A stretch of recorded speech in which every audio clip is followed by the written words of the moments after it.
On the day of my engagement to Maya Jenkins, her childhood sweetheart, Liam Harper, turned our celebration into a bloodbath. He charged in like a raging bull, crashing into the champagne tower we had built with our own hands. Then, grabbing a jagged shard of glass, he pressed it against his throat and, in front of every guest, slashed down hard. Needless to say, the engagement ceremony was over, and my love life, on that very day, was buried along with it. The tower collapsed with a deafening crash, drenching me in golden liquid and glass splinters. Screams pierced my eardrums. Before I could even react, I saw Liam, the man who had haunted Maya's life like a ghost, clutching a bloody piece of glass, his other hand clamped over his neck. Blood gushed frantically through his fingers, dyeing his white dress, shirt a gruesome crimson. Time seemed to freeze for a second. Then, my fiancée, Maya, wearing the expensive custom gown I had paid for, lifted her skirt and flew past me like a panicked butterfly, throwing herself at the man collapsing in a pool of blood. She didn't even glance at me. Liam, are you okay?" she screamed, her voice shrill and desperate, completely disregarding the blood soaking in her pristine dress. I stood rooted to the spot, like a ridiculous statue. Around me, guests gasped and whispered, while parents from both sides shouted in panic. "Call 911. What is happening? Who is that guy? Why is the bride?" The voices felt like needles stabbing into my ears, but I couldn't feel the pain. My senses were entirely focused on the chaotic center of the room. Maya was cradling Liam, tears and ruined makeup carving messy trenches down her face. The look in her eyes as she gazed at him was something I had never seen before, a look of love crushed by heartbreak and despair. I suddenly remembered that just an hour ago, when I put the ring on her finger, she had smiled and said, "Caleb, I'm so happy." Now, she was sobbing her heart out for another man. My heart contracted violently, the pain choking my breath. A bitter bile rose in my throat and my vision blurred. It had taken me 5 years from a broke nobody to where I was today, to give her an engagement party that was the talk of the city. I thought I had won. I thought I had finally secured her by my side forever. It turned out from start to finish, I was just a delusional clown. The MC was still awkwardly trying to smooth things over on the mic, the background music sounding jarringly cheerful. Slowly, step by step, I walked over. Maya's mother, my would-be mother-in-law, saw me. As if finding a vent for her hysteria, she rushed over and pointed a finger in my face. "Caleb Stone, are you satisfied? You pushed him to this. Are you happy now?" I looked at her, saying nothing. I shifted my gaze to Maya, who was kneeling on the floor, trying to staunch Liam's bleeding. She finally looked up and saw me. There was no guilt in her eyes, only resentment and pleading. "Caleb, help him. Call an ambulance. Do something. I'm begging you." I looked at her blood-stained hands, her tear-streaked face, and the way she humbled herself to beg me for another man. The last shred of warmth in my heart shattered alongside that champagne tower. I twitched the corner of my mouth, letting out a cold, barely audible laugh. Then, in front of everyone, I slowly pulled the brand-new engagement ring off my finger. The hospital corridor reeked of antiseptic, sharp and cold. Liam had been wheeled into the ER, and the red light above the door glowed like an ominous eye. Maya and her family kept vigil outside. Liam's parents had arrived, and the two families were a mess of tears and consolation. I stood alone at the far end of the hallway, an outsider. No one spoke to me, except for Maya's father, the man I once respectfully called Robert. He walked up to me, his usual amiable mask replaced by cold scrutiny. "Caleb, come with me." I followed him to a secluded corner. He lit his cigarette, took a deep drag, and the exhaled smoke blurred his expression. "Maya is immature. Don't hold it against her," he said, his voice raspy. "She and Liam grew up together. Their bond is deep. Today was just an impulse." I listened quietly, not making a sound. "Once this blows over, we'll redo the engagement party," he said in a tone that brokered no argument. "You're a man. Be the bigger person. Let's just pretend today never happened. Pretend it never happened." I looked at him, suddenly finding the whole situation incredibly absurd. My engagement was ruined. My fiancée was weeping over another man, and I had become the laughingstock of New York. And now, he wanted me to pretend it never happened. "Robert," I said, my voice so calm it sounded foreign even to me. "Do you think that's possible?" He paused, seemingly surprised that I would push back. He frowned, his tone dropping. "What do you mean? What do you want? Things are already like this. Do you want Maya to die?" "I don't want her to die." I looked at the red ER light, enunciating every word. "I just think we're not right for each other anymore." "Not right. He looked at me as if I told a massive joke, his voice rising sharply. Caleb, don't forget how you begged me to let you marry my daughter. Everything you have now. Didn't you claw your way up just to be worthy of our Maya? Now that you have some wings, you want to fly away. I stared at him, my fingernails digging into my palms. Yes, I had begged him. I loved Maya enough to lay down all my dignity. To make her parents respect me, I worked day and night, drinking with clients until I had ulcers, not taking a single day off for 3 years. I thought the future I built with my blood and sweat would secure a life for us. But all I got in return was her family telling me to be the bigger person, while she nearly died of grief for her childhood sweetheart. Robert, I forced a smile, you're right. Everything I did was for her. But that doesn't mean I can accept a fiancé whose heart belongs to another man. His face flushed red with anger. Just then, the ER doors opened. A doctor walked out, pulling down his mask. The patient is out of danger. The wound isn't deep, just a lot of blood loss. He needs to stay for observation. Everyone let out a sigh of relief. Maya rushed up to grab the doctor's hand, thanking him incoherently. Then she turned and saw me. She hesitated, then walked toward me, tears still staining her face. Caleb, I'm sorry today. Save it. I interrupted her. I walked up to her, and in front of her and her entire family, I pressed the cold ring in her palm. Maya, we're done. I didn't go back to the new home we had decorated together. Every table, every chair, every plant there was etched with the memories of our last 5 years.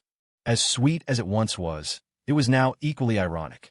I checked into a hotel near my office and threw myself onto the bed, my mind a blank slate. My phone vibrated frantically in my pocket. I knew without looking it was Maya and her family. I turned it off.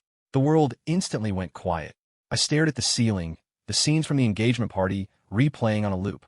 The moment Liam fell, Maya's desperate sprint, the heartbroken look she gave him, her father's entitled accusations. Every image was like a knife, slicing through my heart over and over. I suddenly remembered the year I graduated college.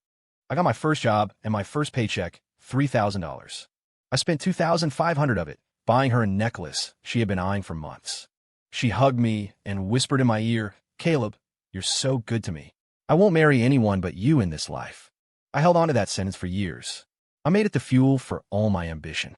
Thinking back on it now, this life is truly a laughable term. I don't know how long I lay there. It wasn't until a burning pain flared in my stomach that I realized I hadn't eaten all day. I struggled up and took a shower.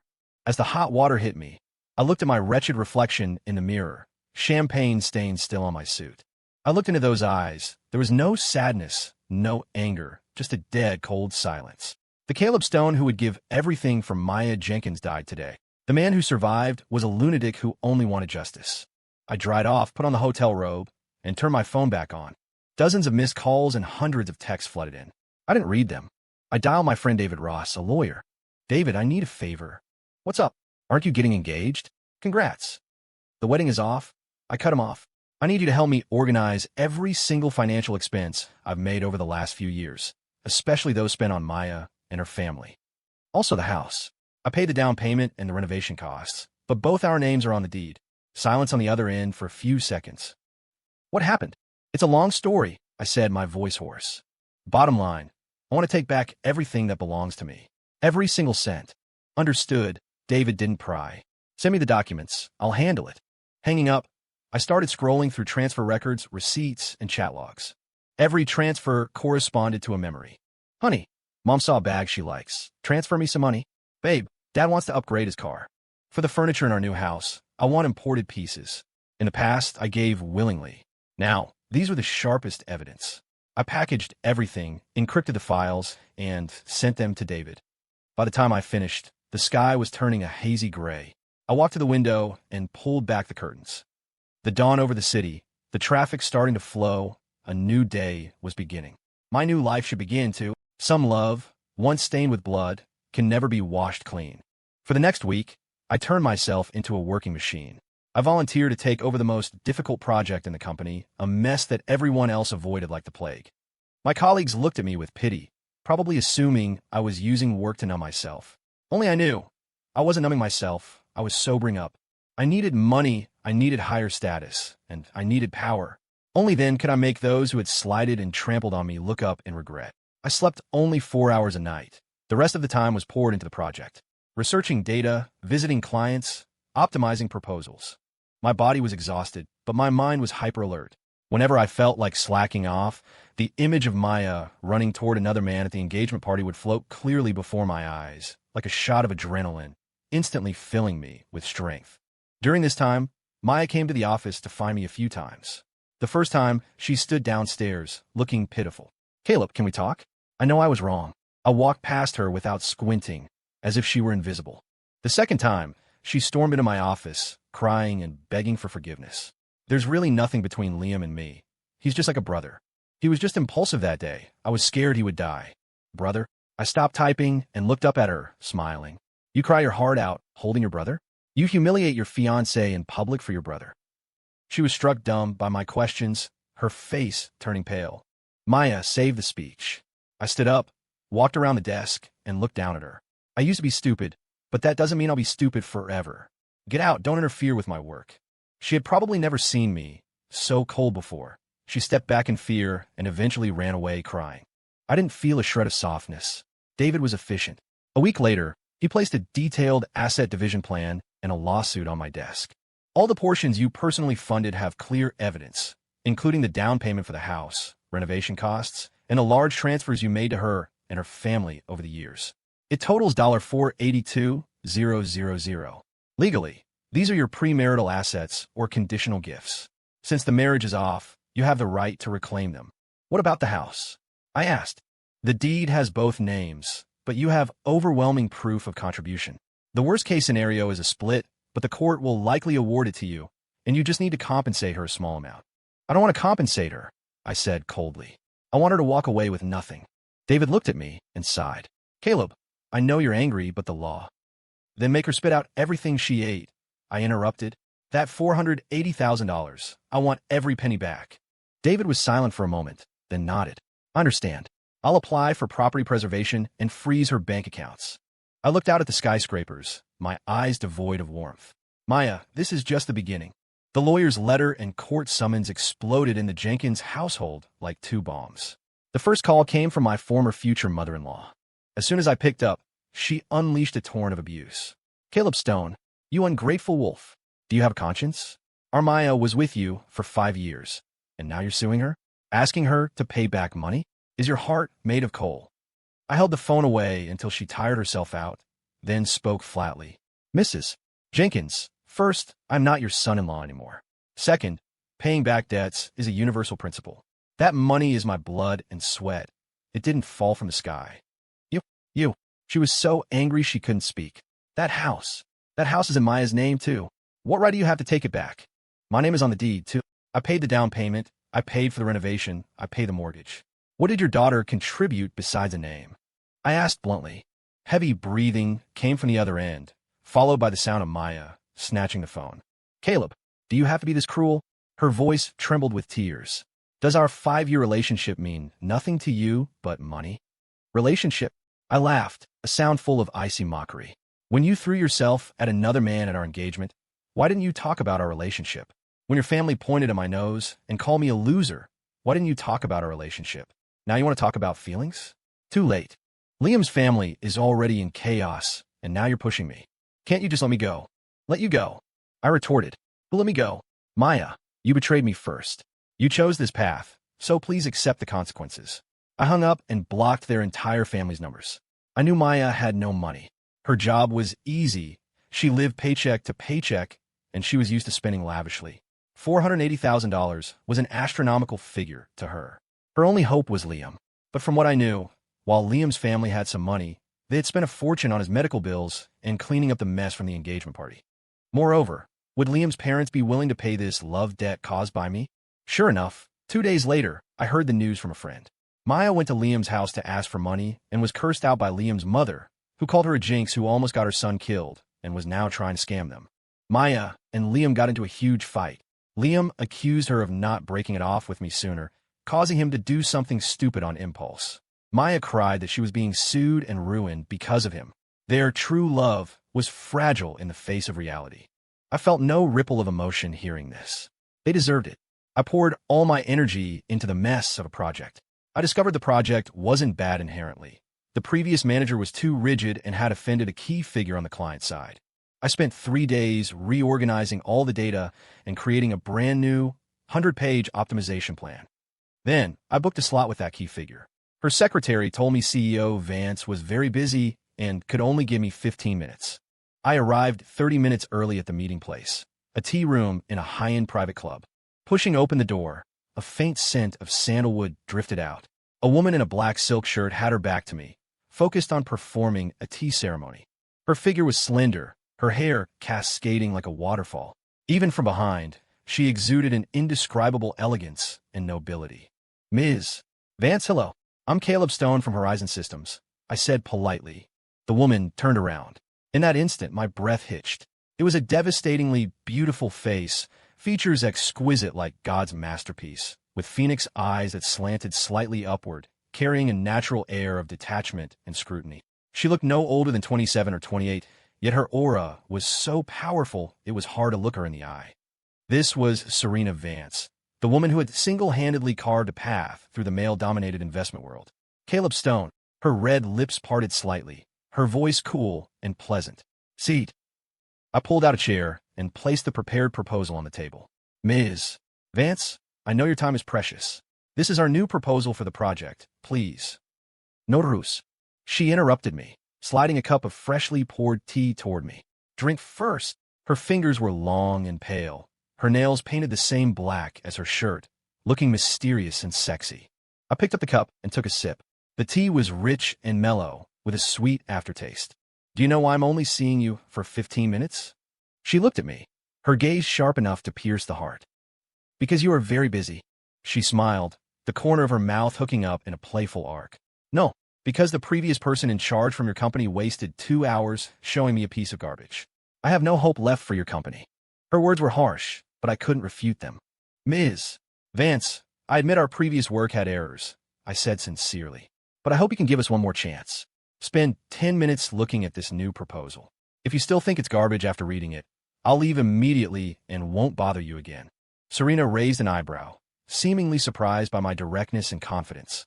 She picked up the thick document and flipped through it casually. I thought she would only glance at a few pages, but she read with increasing focus. Her body, originally leaning lazily against the chair, slowly straightened. 15 minutes passed. She didn't stop. 30 minutes passed. She reached the last page. The tea room was quiet, save for the rustling of paper. My palms were slightly sweating. This proposal was the battle I had staked everything on. Finally, she closed the folder and looked up at me. You wrote this proposal alone? Yes. You're Caleb Stone? She confirmed my name again. I am. She was silent for a few seconds, then leaned back, resuming her relaxed posture, but the look in her eyes held a new trace of amusement and appreciation. The plan is good. There are a few points that are quite interesting, she said. But a plan isn't enough. How do I know you have the ability to execute it? Give me a 1-month probation period. I interjected immediately. If the project doesn't meet your expectations within a month, we withdraw unconditionally. Serena smiled, her beautiful phoenix eyes narrowing. You have guts. She picked up her teacup and blew on it gently. I like working with people who have guts. She paused, then changed the subject. However, I heard you are currently going through a messy divorce. Or rather, your engagement party had a bit of an accident. My heart sank.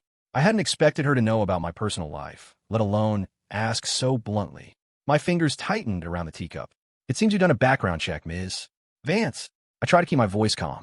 Of course, Serena said without hesitation. It's not just me working with you. It's the billions of dollars behind me. I have to ensure my partner is someone emotionally stable who can handle pressure, not a waste who loses his head over relationship issues. The word waste pricked my ears like a needle. I looked up, meeting her gaze directly. Ms.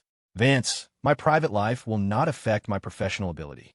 On the contrary, precisely because of what happened, I need this project more than ever, and I will fight harder than anyone else to succeed. My expression must have been intense, full of undisguised ambition and ruthlessness. Serena looked at me, and instead of being intimidated, the interest in her eyes deepened. Is that so? She lightly traced the rim of her teacup, a meaningful smile playing on her red lips. Then I'd like to see just how much energy a man publicly betrayed by his fiancée can unleash. She had ripped my scar open and laid it bloody on the table. I felt the blood rush to my head. Just as I was about to lose my composure, she suddenly stood up. I'm keeping the proposal. Bring your team to my office for a meeting next Monday. With that, she picked up her clutch and turned to leave, leaving me with a view of her swaying, elegant silhouette. I froze, taking a moment to process. Did she agree? I looked at the cup of tea she had poured for me, now cold, feeling conflicted. This woman was like a graceful, dangerous cat. She toyed with people, yet at the last moment, she gave you the fish you wanted. She saw through my wretchedness, but she also saw my ambition. She didn't pity me. She was utilizing the ruthless drive I had developed from having nowhere else to vent my anger. Cruel but fair. I walked out of the tea room into the blinding sunlight. I took a deep breath and called my team. Get ready. We're going to the client's office on Monday. Regardless of Serena Vance's motives, I had grabbed onto this lifeline. I wasn't just going to win back my money and dignity. I was going to climb so high that Maya and Liam wouldn't even be qualified to look up at me. The court's verdict came quickly.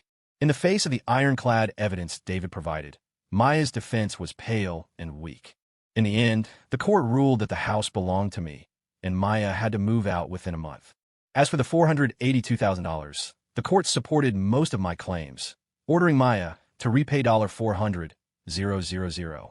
On the day I received the judgment, Maya stopped me at the courthouse entrance. She had lost a lot of weight.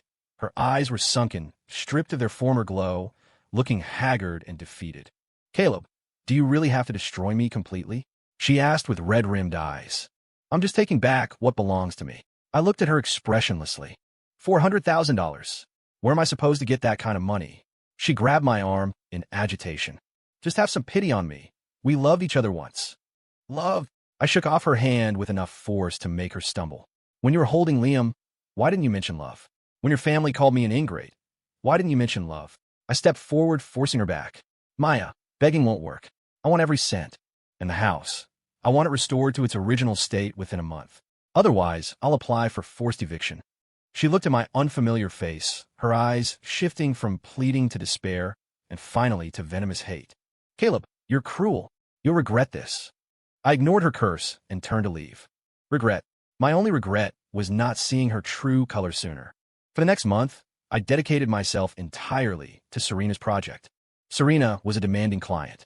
Her control over details bordered on obsessive. A single punctuation error could make her throw the proposal back in your face.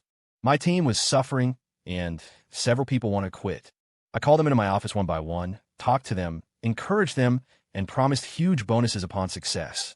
I led by example, being the first to arrive and the last to leave. Serena seemed to enjoy surprise inspections late at night. Several times, she texted at 1 a.m. asking about a detail in the plan, and I answered precisely within 3 minutes. Once, she came directly to our office. I was the only one in the entire workspace. She was wearing a sharp white suit and high heels, walking up to me step by step. Still working? Ms.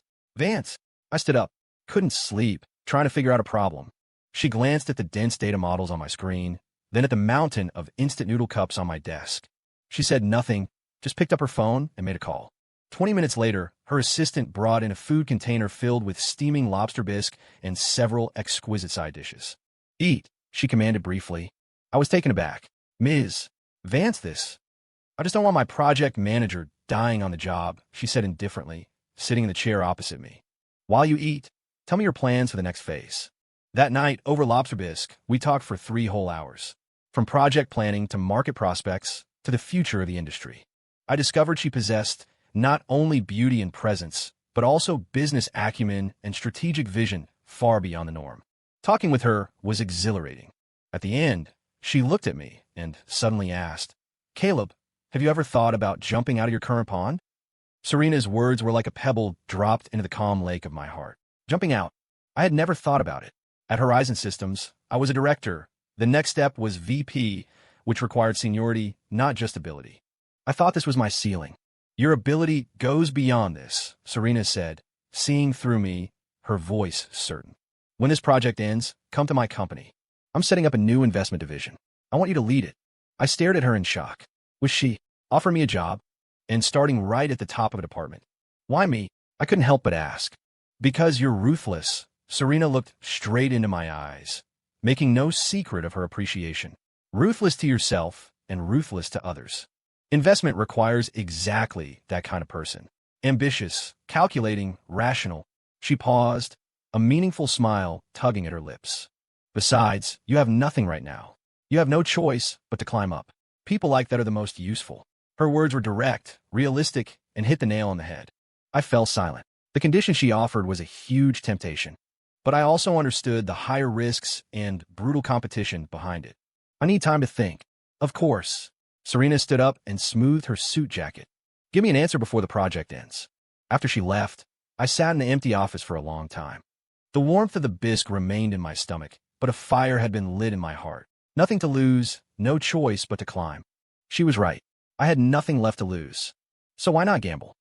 A month and a half later, the project concluded perfectly. The data far exceeded expectations, bringing huge profits to Serena's company. At the celebration party, Serena praised me by name in front of everyone. My boss was beaming, announcing my promotion and raise on the spot. Colleagues toasted me, congratulating me on my turnaround.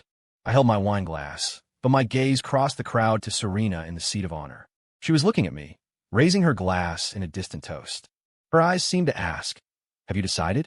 I put down my glass, walked through the noisy crowd, and stood before her. "Ms. Vance, I've made my decision." The party ended, and I walked Serena to her car. A black Bentley was waiting at the hotel entrance.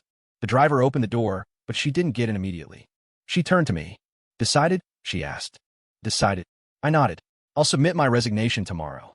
A satisfied smile appeared on Serena's face. "Good. Report to my company next Monday. HR will handle your onboarding." She finished speaking and was about to get in the car when she suddenly paused. "All right." She took a card out of her clutch and handed it to me. "This is an extra bonus for the project." I didn't take it. "Ms. Vance, the bonus in the contract is already generous. This is for me personally." She tucked the card into my suit pocket, her fingers brushing inadvertently against my chest, sending a slight tingle through me. "Take it.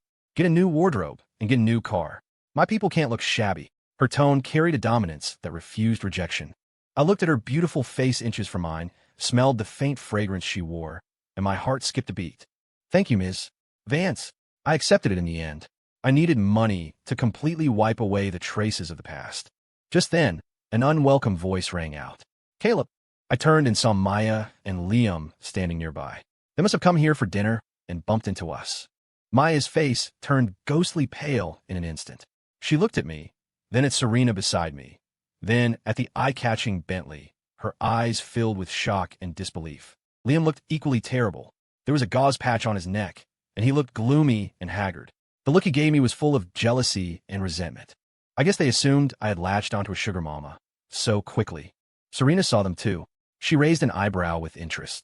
Instead of stepping away, she took a step forward, leaning closer to me intimately. She whispered in my ear, voice low enough for only us to hear. "Your ex-fiancé? You have bad taste." I didn't speak, just stared coldly at the pair opposite us. Maya apparently couldn't handle the visual. She rushed over. "Caleb, who is she?" She pointed at Serena, demanding an answer. "That has nothing to do with you," I replied indifferently. "Nothing to do with me? You're driving me to a dead end for her?" she screamed. "Were you with her the whole time? Is that why you treated me like that?" This gaslighting accusation disgusted me. Before I could speak, Serena laughed. She stepped forward, shielding me behind her like a cat guarding its food, looking at Maya with elegance and dominance. "Miss," she parted her red lips, her voice not loud but cutting. "First, I am pursuing him, not the other way around. Second, even if he got with me the day after breaking up with you, that is his freedom. You, a woman who cried over another man at her own engagement party. What right do you have to stand here and question him?" Serena's words were like a slap in the face. Maya's face drained of blood, her lips trembling, unable to utter a word. Liam couldn't take it anymore. He rushed up to shield Maya, glaring viciously at me. "Caleb, don't go too far. You have money now, so you're a big shot? You think you can humiliate people?" "Humiliate?" Serena sneered. "Compared to what you two did at the engagement party, this counts as humiliation? Sir, if I were you, I'd find a hole to crawl into right now instead of yelling at my man." She emphasized the words, "my man."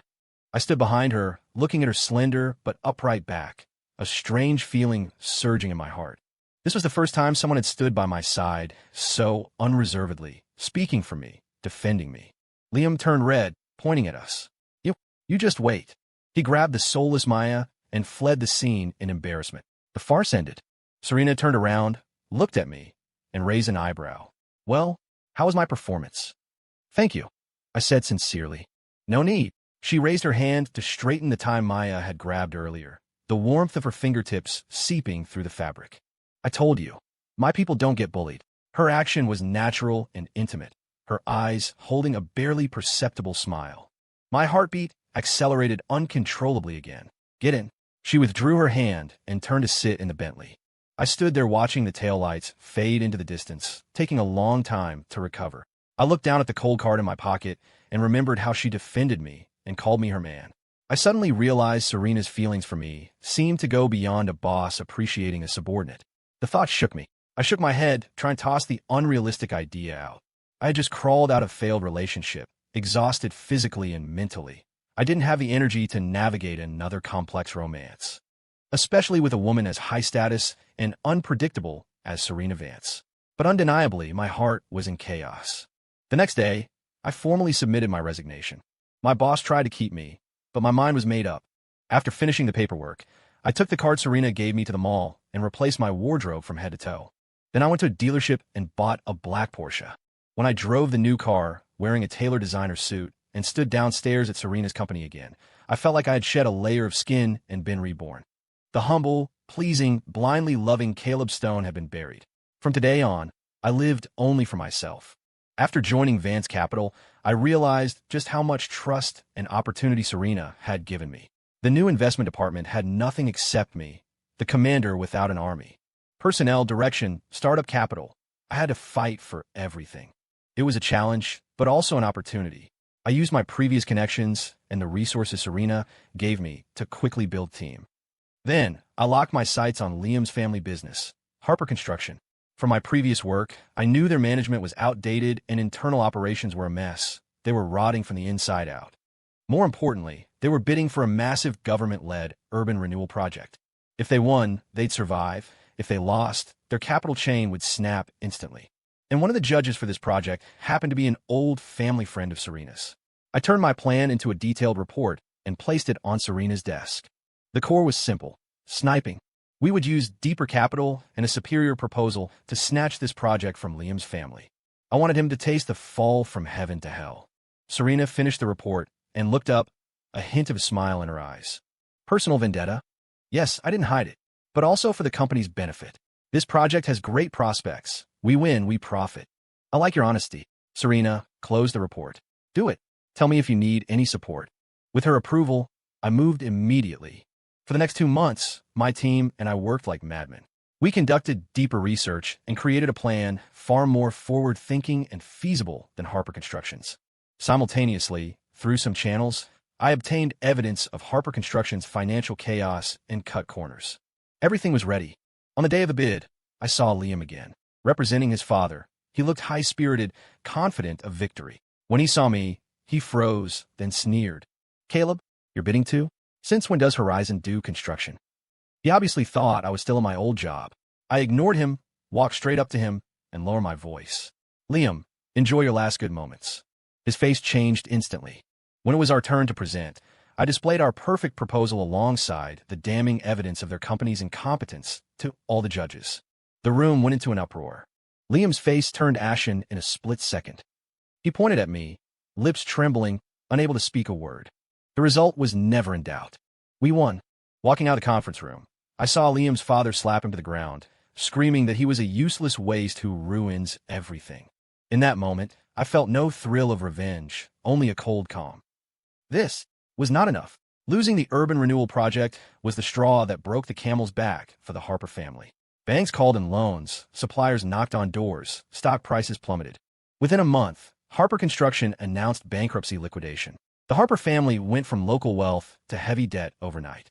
Liam's father couldn't take the blow. He had a stroke and was paralyzed. And Maya, in the midst of this storm, was completely discarded. Liam's mother took all her anger out on her, calling her a curse and kicking her out of the house. She called me countless times. I didn't answer a single one. Later, she came to my company. I was in a meeting when my assistant said Maya was making a scene at the front desk, demanding to see me. I had security escort her out. I didn't expect her to wait downstairs all day. When I got off work, I saw her squatting by a planter, hair messy, looking gaunt like a homeless person. Seeing me, she immediately rushed over, hugging my leg and wailing. Caleb, I was wrong. I was really wrong. Please forgive me. Let Liam go. His family is finished. What more do you want? Let's start over, okay? I won't see him anymore. I'll listen to you from now on. I'll do whatever you want." She cried with snot and tears running down her face, completely stripping herself of dignity. Colleagues around us were pointing and staring, but I only felt immense annoyance. I tried to shake her off, but she held on tighter. Just as I was losing my patience, a black Porsche pulled up beside me. The window rolled down, revealing Serena's cool, beautiful face. She looked at me and the woman on the ground, frowning. She didn't get out, just honked the horn once. Then, right in front of Maya, she crooked her finger at me, lips parting. "Get in." Her tone was like summoning a pet. Yet, it carried a lethal attraction. I gave one last look at Maya, who was still wailing. There was not a shred of pity in my eyes. I forcefully pried her hands off, stood up straight, and adjusted the suit she had wrinkled. Then, I opened the door and sat in Serena's passenger seat. The engine roared, and we sped away. In the rearview mirror, I saw Maya kneeling on the ground, her figure getting smaller and smaller until she was just a blurry black dot. I withdrew my gaze and looked at Serena beside me. "Thank you. I told you, my people don't get bullied," she said flatly, eyes on the road. "But next time you handle this kind of thing, be more decisive." "Like?" She turned to glance at me, a smirk on her lips. "Like kissing me directly." My heart skipped a beat at her words. The air in the car instantly became charged with tension. I looked at her perfect profile, my Adam's apple bobbing involuntarily. "Ms. Vance, don't joke." My voice was a bit dry. "Does it look like I'm joking?" She pulled the car over, turned, and fixed her phoenix eyes on me. "Caleb, you're a smart man. You should feel it." Of course I felt it. Her treatment of me had long exceeded the scope of boss and subordinate. She remembered my tastes, bringing me supper when I worked overtime. She blocked drinks for me at social events without batting an eye. She used the most dominant stance to bail me out when my ex harassed me. I just didn't dare to think it. I was afraid it was another illusion. I was speechless, not knowing how to respond. "You went through a divorce." "No, a failed engagement," Serena said for me. "So you're scared. You don't dare trust feelings anymore, especially with a woman like me who looks controlling and calculating, right?" She pierced through all my defenses with one sentence. I smiled bitterly, silently admitting it. "Caleb." She suddenly leaned in, bringing her face close to my ear. Her warm breath hit my skin, ticklish and numbing. "Listen to me. When I, Serena Vance, want someone, I get them. I don't care what you went through in the past. From the day you enter my company, you are mine. I'll give you time to clean up the mess from your past, to slowly get used to my existence." But she paused, reaching out to grip my chin, forcing me to look into her eyes. My patience is limited. With that, she pecked me lightly on the lips. Soft, warm, carrying the scent of her lipstick. Then, she quickly pulled back and restarted the car as if nothing had happened. I sat frozen in my seat, the warmth and touch still lingering on my lips. My brain was blank. This woman, she was always like this, using the most direct, overbearing methods to disrupt everything in my world. And damn it, my heart moved. When I got home, I received the last message from Maya. It was a screenshot of a bank transfer. $400,000, paid in full. The caption read, "Caleb, I paid it back. We owe each other nothing. Hope you and your sugar mommy live happily ever after." I looked at the sour sugar mommy comment and couldn't help laughing. I sent the screenshot to David and told him to drop the eviction order. Then, I deleted all of Maya's contact information. Let the past stay in the past. I looked at myself in the mirror, my eyes regaining their clarity and determination. "Serena, you wanted an answer? I'll give it to you now." The next day, I arrived at the company half an hour early. I didn't go to my office, but went straight to the CEO's suite on the top floor. Serena's assistant was surprised to see me. "Director Stone, looking for Ms. Vance? She's still in the morning meeting." "I'll wait." I sat in the reception area, holding a dark blue velvet box. About 20 minutes later, Serena walked out, heels clicking, surrounded by executives. She paused when she saw me, then said a few words to the people around her, dismissing them. "Looking for me?" She walked up to me, her tone returning to its usual coolness. I stood up, saying nothing, and simply opened the box in my hand. Inside was a pair of platinum bands, simple but exquisite in design. The inside of the men's ring was engraved with Serena. The inside of the women's ring was engraved with Caleb. Serena's gaze fell on the rings, and for the first time, visible surprise appeared on her usually unflappable face. "You, Serena." I looked in her eyes, calling her by her first name for the first time. "Didn't you ask for my answer? This is my answer." I took out the women's ring engraved with Caleb and dropped to one knee. I don't know if this counts as a proposal, and I don't know if you're willing to accept a man who failed at an engagement once. I'm not as rich as you, not as smart as you, and I even have a messy past. But I can promise that from today on, my heart, my eyes, will only hold you. I will use the rest of my life to treat you well, protect you, and never let you suffer a single grievance. Serena, will you? Give me a chance. The air around us seemed to freeze. Serena just stood there, staring at me, her eyes slowly reddening. I saw her take a deep breath, and then she smiled. She smiled like a child, bright and brilliant. She reached out her hand to me. "Idiot," she said, her voice holding a barely perceptible choke. "You already bought the ring. Can I even refuse?" I slid the ring onto her finger. Not too big, not too small, a perfect fit. Then, I stood up and pulled her tightly into my arms. Later, I heard about Maya and Liam's ending. After the bankruptcy, to pay off debts, they sold all their properties and squeezed into a dilapidated rental. Without money to prop it up, their so-called true love became hideous. They fought every day over groceries and bills, blaming each other, resenting each other. Once, Maya saw Serena and me walking intimately on the street. Rumor has it that, after she went home, she and Liam had their most violent fight yet, and Liam hit her in a rage. Eventually, they broke up. As for me, with Serena's help, my career soared. We got married and had a lovely daughter. Outside, Serena is the fierce female CEO. At home, she flusters herself trying to cook a meal for me. She snuggles in my arms, acting spoiled, and gets jealous if I even look at another woman. She gave me everything I once dreamed of, and even more. On a sunny afternoon, holding my daughter and watching Serena busy in the kitchen, I suddenly thought of that bloody engagement party. If not for that ultimate betrayal and humiliation, perhaps I never would have encountered this better world. Every loss in life, it turns out, is just making way for a better meeting. Story complete.